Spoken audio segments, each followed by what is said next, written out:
How to delete your account on MT4. So first thing first, let's open the MetaTrader 4 app, and now you can see there is settings option at the bottom left, bottom right corner of this section. So once you tap on it, you can see there is my account at very first, Metaport Software Corp, and there is also a patch of demo as well. So just tap on it and you can see I have two account in here.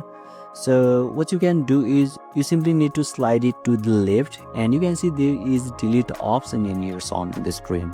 So once you tap on it, you will be able to delete your account from MT4 successfully. So basically this is how, and this is the process to delete your account on MT4. And if you still encounter any issue during this process, feel free to leave a comment and I'll be happy to assist you. Thank you for watching, and I'll see you next time.